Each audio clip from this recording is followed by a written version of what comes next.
Assalamualaikum warahmatullahi wabarakatuh. Salam bahagia Bapak Ibu guru hebat. Dalam kesempatan kali ini saya Ana Soliha akan memaparkan koneksi antara materi modul 2.1 pembelajaran berdiferensiasi. Dalam pendidikan guru penggerak angkatan 11 ini saya dibimbing oleh Pak Herdian Tanaka selaku fasilitator dan Pak Mastani Muhajirin selaku pengajar praktik. Apa itu pembelajaran berdiferensiasi?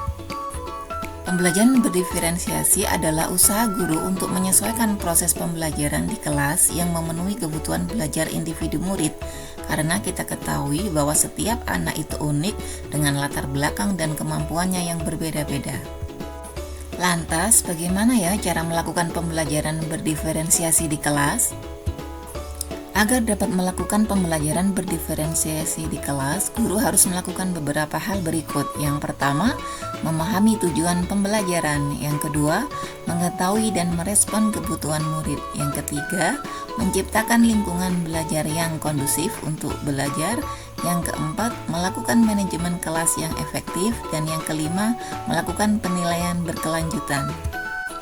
Berkaitan dengan kebutuhan belajar murid, guru harus memahami 3 aspek berikut. Yang pertama, kesiapan belajar murid atau readiness. Yang kedua, minat murid. Dan yang ketiga, profil belajar murid. Terkait kesiapan belajar murid, mengharuskan guru untuk menilai pengetahuan awal dan menentukan apa yang telah murid ketahui serta di mana murid berada. Hal berikutnya yang harus dipahami guru yakni minat murid. Minat setiap anak tidaklah sama. Minat merupakan salah satu motivator paling tinggi bagi murid untuk terlibat aktif dalam proses pembelajaran, misalnya dalam hal seni, sains, teknologi, dan sebagainya. Hal ketiga yang harus dipahami guru yakni profil belajar murid yang terdiri dari lingkungan, budaya, gaya belajar, dan kecerdasan majemuk yang tentunya berbeda pada setiap anak. Perbedaan kebutuhan belajar murid tersebut dapat diidentifikasi guru dengan cara-cara sebagai berikut. Yang pertama, mengamati perilaku murid. Yang kedua, mengidentifikasi pengetahuan awal.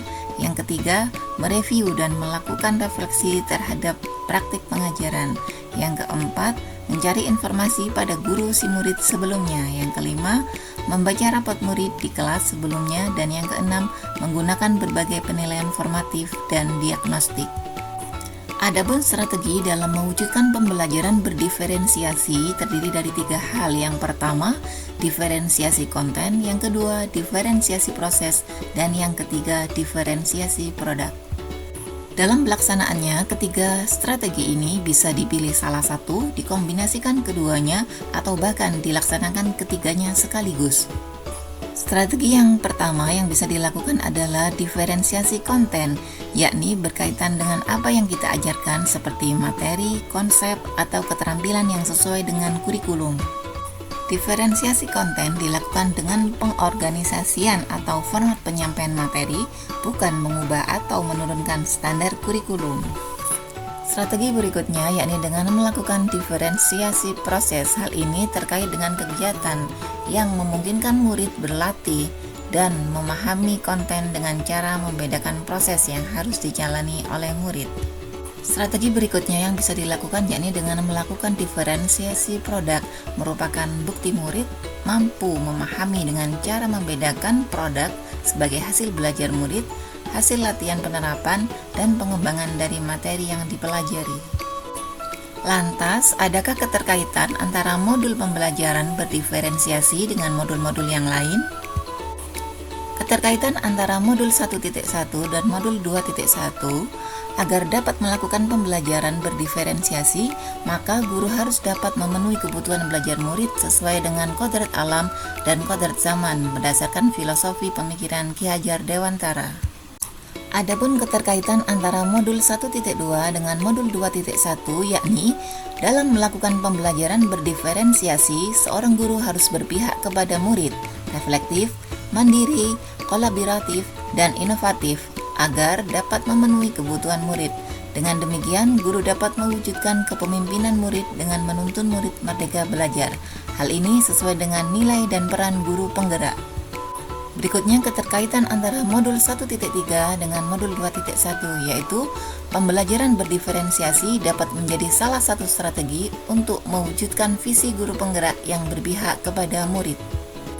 Yang terakhir, keterkaitan antara modul 1.4 dengan modul 2.1, yaitu dalam pelaksanaan pembelajaran berdiferensiasi antara guru dan murid harus ada kesepakatan kelas terlebih dahulu agar proses pembelajaran dapat berjalan dengan baik sesuai dengan nilai-nilai budaya positif.